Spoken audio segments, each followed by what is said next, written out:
زندگی جس نظام پر چل رہی ہے، اس نظام پر جب غور کیا جاتا ہے تو یہ بات تسلیم کیے بغیر نہیں کہ ساری زندگی خیالات کے اوپر قائم ہے۔ اگر خیالات کا سلسلہ منقطع ہو جائے تو زندگی کے تمام تقاضے، زندگی کے تمام حواس اور خود زندگی ختم ہو جاتی ہے۔ زمین کی کوئی حرکت، کوئی کام، کوئی تقاضا ایسا نہیں ہے جس کام، حرکت یا جس تقاضے میں خیالات سے باہر، جس چیز کی زمین کی کوئی حرکت، کوئی کام، کوئی تقاضا ایسا نہیں ہے جس کام، حرکت یا جس تقاضے کو خیالات سے باہر کر دیا جائے۔ کوئی بھی کام کرنے سے پہلے ضروری ہے کہ پہلے اس کام سے متعلق خیال آئے اور خیال کے اندر گہرائی پیدا ہو۔ جب تک خیال کے اندر گہرائی پیدا نہیں ہوتی تو خیال تصوراتی شکل و صورت میں منتقل نہیں ہوتا، اور جب تک تصورات میں گہرائی واقع نہیں ہوتی اس وقت تک کسی چیز کا مظہر بننا ممکن نہیں ہے۔ خیال آنے سے پہلے ایک اور لطیف صورت یہ ہے کہ خیال ایک ایسی کیفیت ہے جس کیفیت کا دباؤ ذہن پر پڑتا ہے، اور اسی خیالی کیفیت کی بنیاد پر آدمی خیال میں معانی پھیلاتا ہے۔ لیکن خیال سے پہلے ایک اور کیفیت ہوتی ہے، دراصل ہوتا تو خیال ہی ہے، لیکن وہ خیال اتنا لطیف ہوتا ہے کہ اس کا دباؤ ذہن پر نہیں پڑتا، لیکن ذہن کے اوپر حل کی شبیہ ضرور بن جاتی ہے۔ یہ شبیہ کو الفاظ میں بیان کرنا مشکل ہے۔ خیال کی اس لطیف کیفیت کو وہم کہتے ہیں۔ خیال کی لطیف کیفیت جب گہرائی اختیار کرتی ہے تو واہنے سے گزر کر خیال بن جاتی ہے۔ اب سوال یہ ہے کہ خیال آتا کہاں سے؟ یہ بات تو سمجھ میں آ گئی کہ خیال کے بعد ہی زندگی کے سارے تقاضے بنتے ہیں۔ یہ بات ابھی غور طلب ہے کہ خیال آتا کہاں سے ہے۔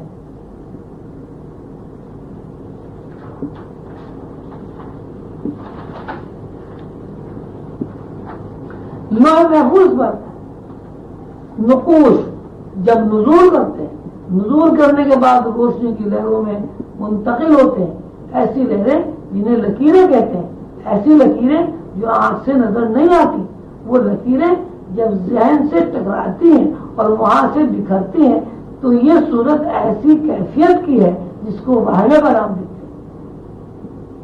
اگر لوح محفوظ سے یہ لہریں اور لکیریں نزول کر کے ذہن انسانی پر وارد نہ ہو تو انسان واہمے اور خیال سے واقف نہیں ہوگا، اور جب تک واہمہ اور خیال سے واقفیت نہیں ہوگی اس وقت تک زندگی کا تقاضا نہیں بنے گا۔ ہم رات دن یہ دیکھتے ہیں کہ ہمارے ذہن میں کوئی خیال آتا ہے، کچھ خیالات ایسے ہوتے ہیں جن کو ہم اپنی زندگی کے وابستہ خیال کرتے ہیں، اور بے شمار خیالات ایسے ہوتے ہیں جن کو ہم اہمیت نہیں دیتے اور نظر انداز کر دیتے، اور ان خیالات سے بالکل لا علمی اختیار کر کے گزر جاتے ہیں۔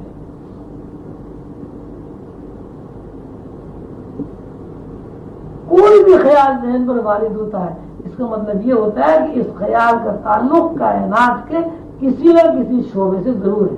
خیال کا آنا بجائے خود اس بات کی دلیل ہے کہ خیال کہیں سے آیا۔ یہ خیال ذہن انسانی پر ٹکرایا تو ذہن میں حرکت پیدا ہو، ایسی حرکت جس حرکت کے بارے میں ہم کوئی حکم رائے قائم نہیں کر سکتے، لیکن بہرحال ذہن کے پردوں میں حرکت واقع ہوتی ہے۔ چونکہ ہم اس حرکت کو محسوس نہیں کرتے یا حرکت میں معنی نہیں پہنا سکتے یا حرکت کا ذات سے، کائنات سے رشتہ نہیں جوڑ سکتے، اس لیے یہ کہنا پڑتا ہے کہ اس حرکت کا تعلق کائنات کے ان تاروں یا لہروں سے ہے یا کائنات میں کام کرنے والی لکیروں سے۔ کائنات میں کام کرنے والی ان لکیروں سے ہے جو کائنات کے نظام کو ایک خاص ترتیب و تدوین کے ساتھ قائم رکھے ہوئے ہیں۔ ہم اس بات سے آشنا ہیں کہ ہوا چلتی رہتی ہے، ہوا کی تیزی، کمی، خنکی یا گرمی سے متعارف ہے، لیکن ایک وقت ایسا آتا ہے ہوا معمول سے چل کر تیز جھونکوں میں منتقل ہو جاتی ہے۔ یہ عمل یعنی تیز جھونکوں میں منتقل ہونا چونکہ روٹین کی حرکت کے خلاف ہے، لازماً یہ سوچنا پڑے گا کہ جس نظام میں ہوا بنتی ہے یا جس نظام سے ہوا چل کر زمین پر پھیلتی ہے اس نظام میں تغیر واقع ہوا ہے۔ اسی طرح جب انسان کے ذہن میں کوئی حرکت واقع ہوتی ہے یا کوئی خیال وارد ہوتا ہے تو اس کے معنی یہ ہے کہ انسان کے لاشعور میں حرکت واقع ہوئی ہے، کہیں حرکت واقع ہوئی ہے، اس حرکت کا کس نظام سے تعلق ہے؟ یہ انسان کی خود اپنی تلاش پر منحصر ہے۔ کوئی آدمی گہرائی میں تفکر کرنے کے بعد اپنے لاشعور سے واقفیت حاصل کر لیتا ہے، اسی مناسبت سے اس کی تلاش آسان ہو جاتی ہے۔ قانون کے مطابق ذہن کی دو سطحیں ہیں، ایک سطح وہ ہے جو فرد کی ذہنی حرکت کو کائناتی حرکت سے ملاتی ہے، یعنی یہ حرکت فرد کے محسوسات کو فرد کے ذہن تک لاتی ہے۔ تخلیق کائنات کے فارمولے سے متعلق پچھلے اسباق میں بتایا گیا ہے کہ ساری کائنات 3 لاشعور ایک شعور سے مرکب ہے۔ یہ بھی بتایا گیا ہے کہ ان 4 شعور یا 3 لاشعور اور ایک شعور میں آدھا حصہ نور کا ہے اور آدھے حصے کی تخلیق نفس میں سے عمل میں آتی ہے۔ اول شعور نور مفرد، دوم شعور نور مرکب ہے۔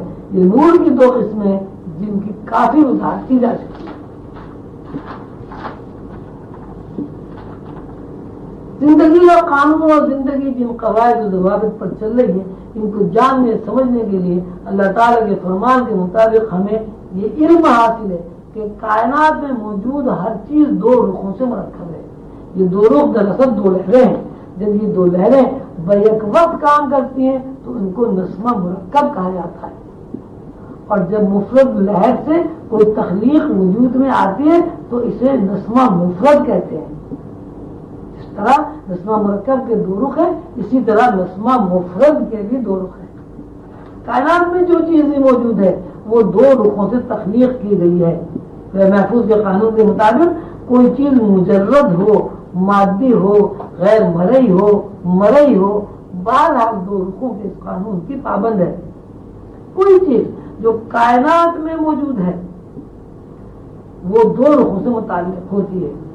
کوئی شے 2 رخ کے بغیر موجود نہیں ہو سکتی۔ مرئی اشیاء کو جب دیکھتے ہیں تو ہمیں ایک صورت نظر آتی ہے، اس صورت میں بے شمار خد و خال ہوتے ہیں، لیکن ساتھ ساتھ ہمیں اس بات کا علم ہوتا ہے کہ خد و خال سے مرتب اس شے کو کوئی چیز سنبھالے ہوئے ہے۔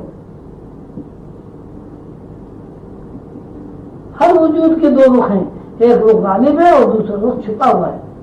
یہ دونوں مل کر زندگی بنتے ہیں، اور زندگی ہی احساس یا حس کے نام سے جانی جاتی ہے۔ احساس یا حس کے بھی 2 رخ ہیں، یا 2 مراتب ہیں، ایک وہ شے جو شاہد ہے، سامنے ہے، اور دوسری وہ جو مشاہدہ کرنے والی ہے۔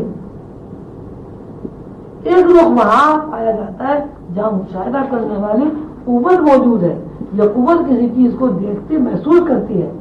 دوسرا رخ وہاں پایا جاتا ہے جہاں مشاہدہ کرنے والی قوت کی نگاہ پڑتی ہے، جہاں محسوس کرنے والی حس موجود ہے۔ محفوظ کے قانون کے مطابق یہ دونوں رخ کسی ماہیت کا فعل یا حکم بنتے ہیں۔ جب تک حس کے دونوں رخ یکجا نہ ہو اس وقت تک کسی چیز کو نہیں دیکھا جا سکتا۔ جب موجود ہمارے سامنے ہوتا ہے تو وہ شکل و صورت کے اعتبار سے گوشت پوش کی آنکھوں کے سامنے ہوتا ہے۔ اس وجود کو جس نے سنبھالا ہوا ہے وہ آنکھوں کے سامنے نہیں ہے۔ اس بات کو اس طرح کہا جائے گا کہ مادی شے، مرئی شے گوشت پوش کی آنکھ سے نظر آتی ہے، اور غیر مرئی چیز گوشت پوش کی آنکھ سے نظر نہیں آتی، لیکن روحانی آنکھ سے نظر آتی ہے۔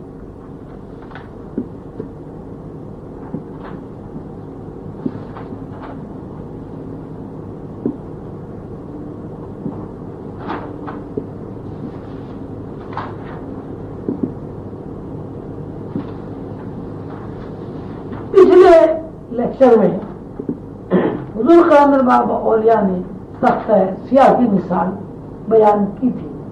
اب اس مثال کو مزید سمجھنے کے لیے اور مزید روشنی حاصل کرنے کے لیے دوبارہ بیان کیا جاتا ہے۔ مرشد کریم قلندر بابا اولیاء فرماتے ہیں کہ جب ہم تختہ سیاہ کو دیکھتے ہیں تو دیکھنے کے عمل میں یہ ہوتا ہے کہ یہ تختہ ہے، لیکن جب ہم سیاہ رنگ پر تفکر کرتے ہیں تو ہمیں یہ پتہ چلتا ہے کہ رنگ الگ ہے اور تختہ الگ ہے، یعنی رنگ اور تختے کے ملاپ کو تختہ سیاہ کہتے ہیں۔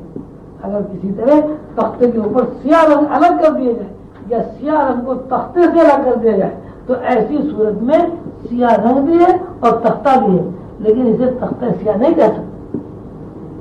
کسی چیز کی معنویت میں داخل کرنے کے لیے ضروری ہے کہ ہماری توجہ ان دونوں رخوں پر مرکوز ہو۔ یہ الگ بات ہے کہ دونوں رخوں میں ہم ایک رخ کو جانتے ہیں۔ یہ نسمہ مرکب کی اور نسمہ مرکب سے بننے والی حسیات کی تشریح ہے۔